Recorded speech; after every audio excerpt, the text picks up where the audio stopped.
السلام عليكم أعزائي وأهلا وسهلا فيكم. طريقة واحدة فقط لا غير تخليه يموت من القهر، يرجع لك نادم طالب السماح.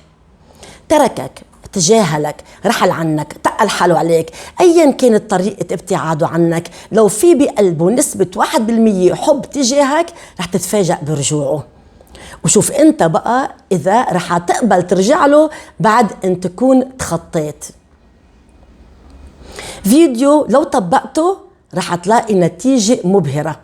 قبل ما نبدأ بذكرك اضغط واشترك بالقناة يوصلك كل جديد وتستفيد. شير لايك للفيديو لو سمحت. يا مرحبا بكم. من دون مقدمات، إن كانت امرأة أو إن كان رجل، الشخص اللي تخلى عنك وتركك على أهون سبب حاولت معه مرة ومرتين وثلاثة تصلح الأمور، هو يزيد في عناده.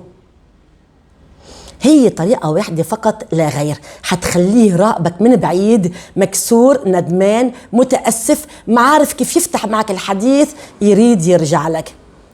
طريقة مهولة ولكن بشرط ان تكون لحظة انفصاله عنك سليمة دون انتقام. يعني حين تخلى عنك شريكك انت حافظت على هدوءك، على احترامك له، ما شتمته ولا هددته ولا ضربته. فإذا كنت وقت الانفصال ما أذيته بالإهانات والكلام الجارح ولا أذيته جسديا، فأنت هون بإمكانك تطبق الطريقة، وبإذن الله رح تخليه يعرف قيمتك، يندم على قراره بالبعد عنك ويرجع لك. الطريقة هي إنك تخليه يمر بمرحلتين. الأولى تجعله يفتقدك، والمرحلة الثانية تخليه يشعر فعلا بخسارتك. نبدأ نطبق بالمرحلة الأولى، شغل باله. كيف يعني تشغل باله؟ حافظ على روحك الجميلة، نفسية مرحة، مبتسم، ملابس جميلة، نظافة، عطر، شغل، دراسة، رياضة. لا تبالي به، لا تتعذب ولا تحزن ولا تبكي على شخص هان عليه تعذيبك بفراقه.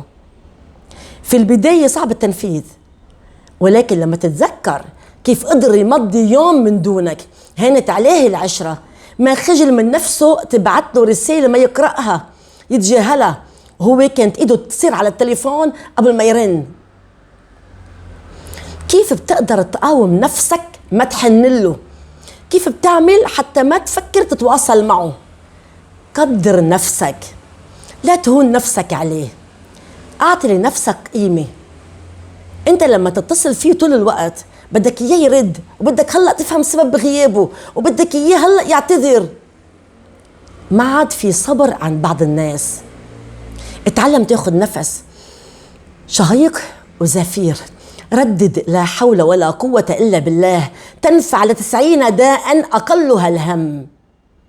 مارس التأمل، بخفف من حدة القلق والاكتئاب. اترك له مساحة من الوقت لشريكك يرتب أفكاره. خذ الأمور ببساطة بالأول، فإذا دعه يفتقدك واجعله يندم على خسارتك. حذرك تستمر بملاحقته بعد الانفصال أو تتوسل له بالرجوع إليك، لأن هيدا الشيء رح يعزز بشكل أساسي فكرة قراره بتركك، ولن يحس بالندم على فراقك، بل رح يتشبث بقراره أكثر. خليه يحس إنه فعلا خسرك وإنه فعلا فقدك. لا تتصل فيه، ولا إنك تخفي رقمك وتتصل فقط لسماع صوته مثل ما البعض بيعمل، ولا ترسل رسائل نصية نهائيا. ما تضل تعتذر منه، حتى ولو كنت أنت المخطئ، اعتذرت عن خطأك مرة مرتين، وإلا ما رح تخليه يحس بأنه افتقدك، لأنك لازلت في حياته. ابتعد عن الصورة تماما. انت لما تظهر له حزنك، كآبتك، تأسفك، بكائك، او لما تترجاه، انت عم تبين له فشلك من بعده، وكأن الدنيا وقفت عن رحيله. فإذا كان في أمل يرجع ممكن يروح الأمل. قدر نفسك، فخذ مساحة من الوقت، اعتبرها فترة اهتمام بنفسك. اشتغل على تحقيق هدف معين أو شيء كنت تتمناه إلك.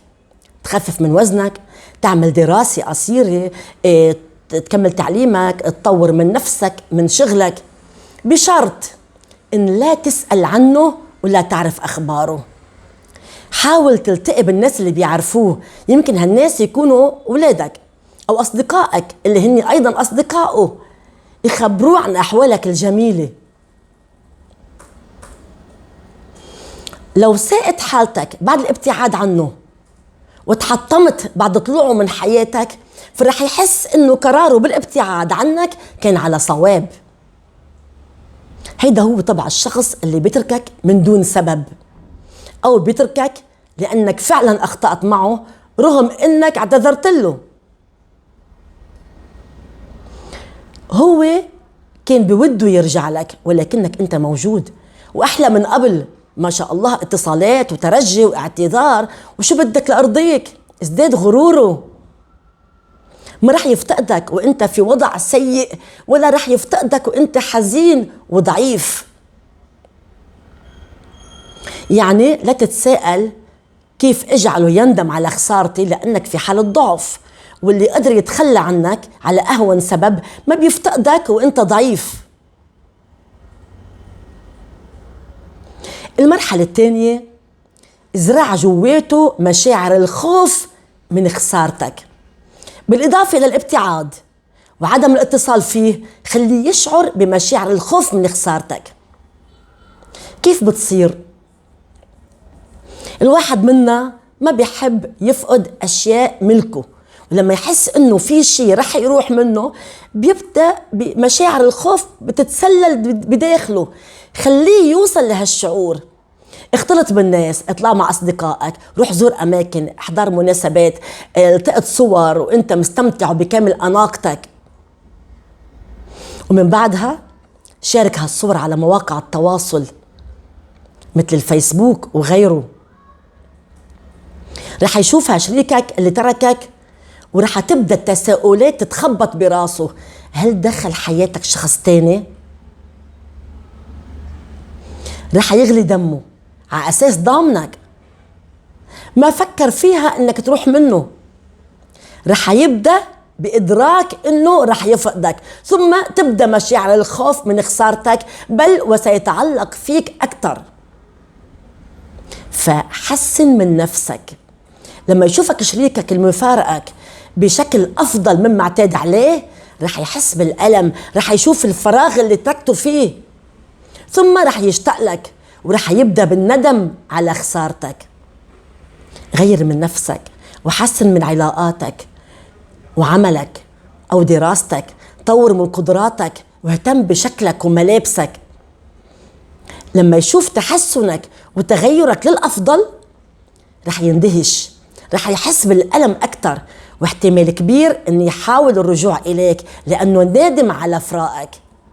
حافظ على ثقتك بنفسك ليندم على خسارتك. لو التقيت فيه بالشارع أو في مناسبة أو في أي مكان، اتصرف بشكل طبيعي. لا تظهر أي ردة فعل، ابقى ظهرك مستقيم، ولا تحاول تتخبى إذا شفته فجأة في مكان عام، ولا تحاول الهروب. هالأمور رح تعطي نظرة سلبية عنك ورح تخليه يحس بالقوة، فلا تمنحه هيدي القوة، بل تصرف بهدوء وثقة. حافظ على أناقتك ومظهرك، هالشيء بيعطيك ثقة بنفسك أكتر. الثقة بالنفس هي الأساس، فلا تفقدها بسبب أي كان. ولو كنت شخص واثق من نفسه فبالتأكيد رح يندم على خسارتك. لا تظهر أنك افتقدته، وإلا لن يندم على خسارتك. وأيضا انتبه لا تحكي عليه بالسوء مع أصدقائك. في مين بنقول له كلامك ورح يحس بأنك متأثر كتير من الانفصال عنه.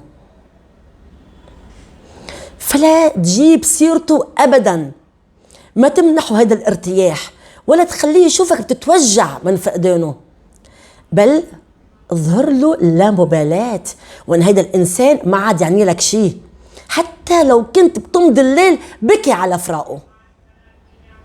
هيك بكون انا قدمت لك بعض الامور المهمة اللي بتخليك تظهر كشخص قوي وجذاب. تجعل الشريك يتمنى الرجوع إليك.